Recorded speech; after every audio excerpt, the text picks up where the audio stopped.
Continuamos con esta primera edición de Radio Análisis cuando son las 9 de la mañana con 36 minutos de este día lunes 30 de diciembre del año 2024. Estamos en nuestro espacio Agenda de Derechos Humanos con el doctor en Derecho, académico coordinador de la Cátedra de Derechos Humanos de la Vicerrectoría de Extensión y Comunicaciones de la Universidad de Chile, también presidente de la Fundación Diálogo Jurisprudencial Iberoamericano, el profesor Claudio Nach, a quien le damos la bienvenida. Profesor, ¿cómo le va? Buenos días, bienvenido de vuelta acá a la radio. Hola, muy buenos días. Un gusto estar ya cerrando el año.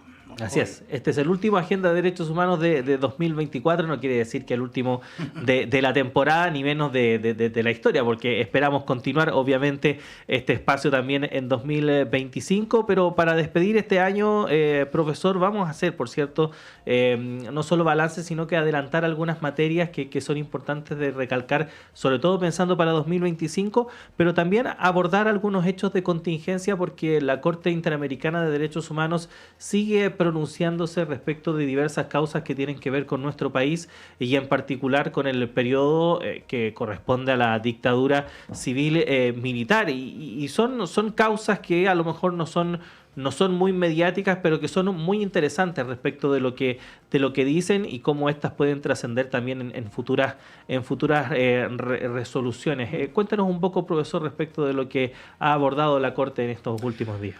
Sí, Claudio, estamos frente a una sentencia notificada hace muy poco, hace unos días atrás solamente, que es el caso Galetovich versus Chile de la Corte Interamericana. ¿De qué trata este caso rápidamente? Este es un caso que tiene que ver con la confiscación de una radioemisora en Magallanes, Radio La Voz, en dictadura. La radio fue intervenida, como pasó con muchas radios. Esta radio transmite el discurso del presidente Allende, el que todos conocemos, y luego de esa es intervenida y finalmente a través de sendos decretos que se dictaron en la dictadura fue confiscada. ¿Qué es lo que pasó? Que los dueños de esta radio, que era un grupo de personas, interpusieron acciones en Chile el año 94, si mal no recuerdo exactamente la fecha. Entonces, ¿qué pasó? Que los tribunales chilenos, incluyendo la Corte Suprema, determinó que estas acciones estaban prescritas. Y esto termina llegando a la Corte Interamericana. Y aquí hay dos cosas, aborda la Corte dos cosas que son interesantes en términos de carácter general y un par de cuestiones interesantes específicamente respecto de Chile. Uno de los temas es el de la prescripción. ¿Por qué? Porque obviamente la confiscación y todo eso se da en dictadura. La Corte no tiene competencia para eso porque la competencia Chile se la dio recién volviendo a democracia en el inicio de los 90. Pero la Corte dice lo que sí existe aquí es una discusión sobre si estas personas tuvieron o no la posibilidad de ser reparadas integralmente y dentro de eso reivindicar sus derechos ante los tribunales, es decir, de poder reclamar judicialmente frente a estos decretos de confiscación. Y la Corte dice dos cosas, yo diría, ahí muy interesantes. Uno, que la prescripción sí procede en aquellos casos en los que no estamos frente a crímenes de lesa humanidad. Y ese es un estándar que la Corte lo viene sosteniendo hace bastante tiempo y lo reitera en este caso. Y analiza la prescripción y dice, esta es una institución perfectamente legítima. Cada sociedad verá con qué plazo establece, etcétera, pero es legítima. El punto está, dice la Corte, desde cuándo vamos a considerar los plazos para contar la prescripción, lo que se conoce técnicamente como la interrupción, es decir, cuando no están las condiciones no se puede contar el plazo, condiciones para ejercer la acción. Y aquí la Corte dice que hay que considerar dos cosas y no solo una. Una es, bajo la dictadura no estaban las condiciones para reclamar, eso es obvio. pero luego no se puede contar esto, como dijeron las autoridades en Chile, desde el año 90, sino que esto debe ser contado desde que estuvieron las condiciones. Y aquí hay un segundo elemento, que es el tema del exilio. La Corte se ha pronunciado poco sobre el tema del exilio, pero en este caso sí entra en este tema y dice, mire, y aquí le recomiendo a los auditores, auditoras, revisar el fallo que va a estar en la columna en los próximos días de Agenda de Derechos Humanos, en el párrafo 77, porque ahí entra en el tema del exilio y dice, el exilio implica que cuando la persona retorna al país, hay que generar las condiciones para que pueda retomar su vida internamente. Y esto es algo que debió haber sido considerado por las autoridades en Chile, que la persona tenían que volver, instalarse y recién ahí poder accionar. Y es lo que hicieron. Y cuando lo hicieron dentro de un plazo razonable, cosa que los tribunales en Chile no lo consideraron así. ¿Cuál es el tema, Claudio, para Chile? Yo en esto haría el llamado de atención nuevamente.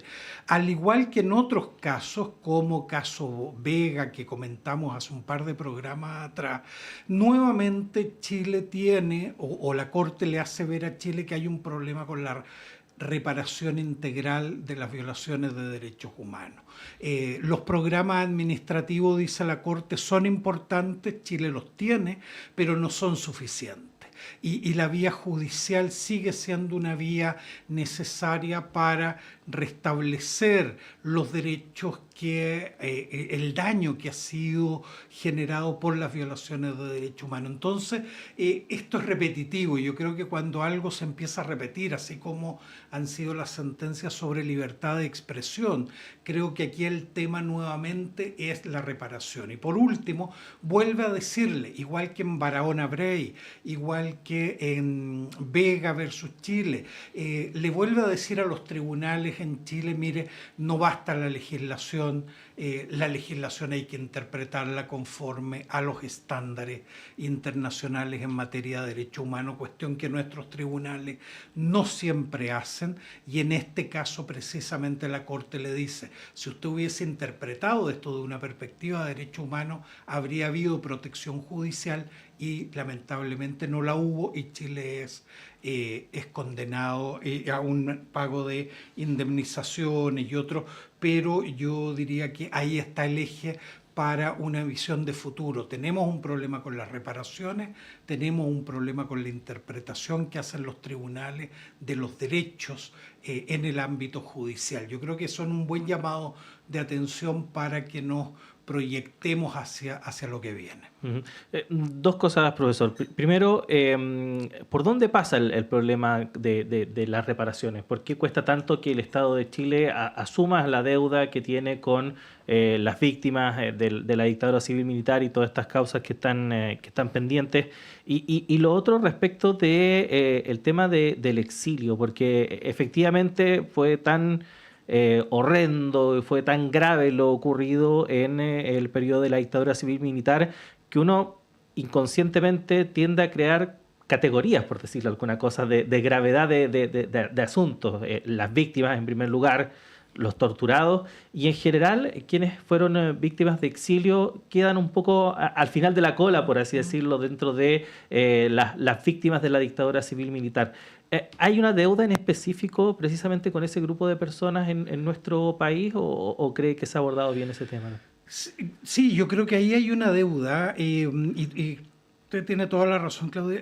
Aquí, claro, fue tal el horror, por ejemplo, el de las desapariciones forzadas, que hoy día tenemos este plan de búsqueda, etcétera, que hay ciertos grupos que fueron quedando atrás en este proceso. Y yo creo que, y además hay una cuestión casi cultural, el tema de este exilio dorado que no logra comprender el drama que hay del desarraigo, de las familias que nunca volvieron a unirse, de cuántas familias se terminaron separando, rompiendo definitivamente.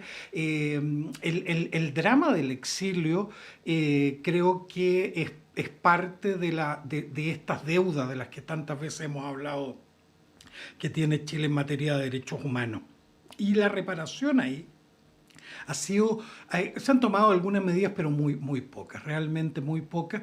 Justamente ahora yo dirijo un taller de memoria en la Facultad de Derecho y hay dos estudiantes que están trabajando justamente en esto, de las políticas de reparación frente al exilio, y es impresionante que ahora estábamos viendo para inscribir el proyecto de memoria la poca bibliografía que hay. Es prácticamente inexistente la bibliografía, se ha estudiado muy poco, se ha analizado muy poco el tema de reparación respecto del exilio, y yo creo que casos como este debieran impulsar precisamente políticas de reparación integral. Y yo creo que el gran problema de la reparación es esto, no hacernos cargo del daño. ¿Y por qué? Porque sentimos que este es un problema de otro. Este país tiene, Claudio, y los auditores y auditoras lo entenderán seguramente, tiene una obsesión con el tema penal. Este país todo lo quiere resolver a través de sanciones penales. Entonces, en aquellos casos donde no estamos ante un ilícito, llamémoslo así, de sangre, no ha sido alguien asesinado, torturado, sino que sufrió el exilio, parece que no tenemos respuesta. ¿Por qué? Porque tenemos demasiado limitada nuestra visión al tema penal. Creo que tenemos que ampliar los alcances, el estudio de los alcances de los daños producidos por las violaciones de derechos humanos, que no solo tienen que ver con temas que se solucionen por la vía penal, sino que la reparación debe ser integral, medidas de rehabilitación física, psicológica, medidas de satisfacción, las peticiones de perdón, medidas de garantías de no repetición, y vías judiciales para poder discutir estos temas en las instancias que corresponden. Yo creo que tenemos que ampliar, es un gran desafío, ampliar nuestra mirada en materia de reparación, incluyendo en este caso el exilio. Estamos conversando con el profesor Claudio Nach en esta Agenda de Derechos Humanos, el último del año 2024, y queremos dejar esta última parte para comentar o adelantar algunos temas que seguramente van a ser parte de lo que abordemos en el año 2025, porque son varios los desafíos que existen en esta materia en nuestro país y en general en la región, así que ahí la palabra es suya, profesor, para que nos oriente en qué nos tenemos que fijar el próximo año. Sí, yo creo que va a ser un año desde la perspectiva de derechos humanos muy interesante en tres niveles, yo diría.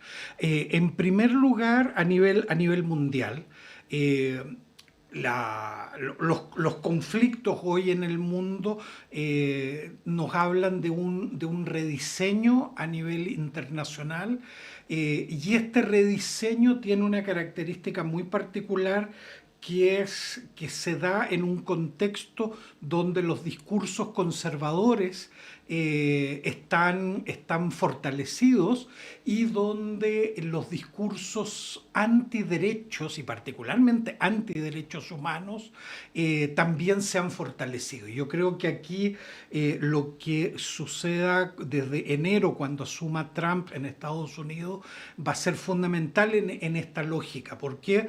Porque la vez anterior, el gobierno de Trump 1 abrió el espacio para un discurso antiderechos, del cual no habíamos sido testigos ni siquiera en la época del gobierno de Bush, el 2001, luego del atentado, un discurso antiderechos, y que ahora ese discurso está fortalecido en distintos lugares, y ahora Estados Unidos va a estar liderado por un presidente que probablemente quiera ir más allá en este discurso. Por lo tanto, vamos a tener un panorama mundial muy complejo desde la perspectiva de derechos humanos.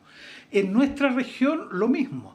Tenemos un panorama complejo en términos de la reinstalación de los autoritarismos en la región de distintos signos: autoritarismos de izquierda, autoritarismos de derecha. El fortalecimiento de los autoritarismos va de la mano de esta idea de seguridad del orden público, de que debe ser impuesto a cualquier precio. Eso ha abierto nuevamente espacio, el caso caso de Bukele y otros, espacio para formas populistas autoritarias muy, muy peligrosas, y probablemente vamos a tener en ese sentido una profundización a nivel regional. En la Corte Interamericana, por primera vez, yo diría en muchos años, vamos a tener una corte mayoritariamente de sectores conservadores. En enero los jueces que asumen van a dar una mayoría a una visión conservadora. Vamos a ver qué pasa con el sistema interamericano. Ya está fortalecido la visión conservadora en la Comisión, ahora en la Corte. Los estados entendieron que no había que pelearse con los órganos, había que cooptarlos. Y eso es muy peligroso. Yo creo que vamos a tener ahí un escenario también regional muy peligroso. Y por último, en Chile, yo creo que es lo que más conocemos y por lo tanto podemos ir muy rápido en señalar algunos desafíos. Vamos a tener un año electoral, lo cual probablemente complejice estos debates porque todo tiende a polarizarse en la discusión electoral. Pero yo creo que hay que hacer así como muchas personas en estos días están haciendo sus listados de lo bueno, lo malo, los deseos, yo creo que tenemos que hacer un listado de pendientes en materia de derechos humanos. Y si tú me permites rápidamente, yo creo que nos sigue quedando pendiente una ley sobre memoria y archivos. Esto no se nos puede olvidar que aquí tenemos un pendiente. En materia de reparaciones, lo que estábamos hablando antes, necesita este país una ley de reparación integral, pero además necesita una política pública de reparación respecto de las violaciones de derechos humanos en el 2019-2020. Esta fue una promesa del gobierno que hasta ahora no ha sido cumplida. El Plan Nacional de Búsqueda, yo diría que tenemos un pendiente ahí de fortalecerlo y darle sostenibilidad. Si hay cambio de gobierno, ese plan se puede desmantelar en un decreto bastaría para desmantelar el plan. Eso hay que buscarle una solución que podría ser legislativa. Por otra parte, de todo lo que hemos hablado este año, el cumplimiento de las resoluciones internacionales, el Centro de Derechos Humanos, ahí en la Facultad de Derecho de nuestra universidad, va a sacar prontamente un informe que le va a entregar a la Cancillería sobre mecanismos para cumplir con las resoluciones internacionales, las sentencias de la Corte y otros. Yo creo que ahí también tenemos un pendiente. Y por último, cierro con esto, en este rápido listado de pendientes, el tema del Poder Judicial. No puede ser que nos sigan diciendo desde fuera que tenemos un problema, que no basta la legislación, sino que hay que interpretarla acorde a estándares internacionales.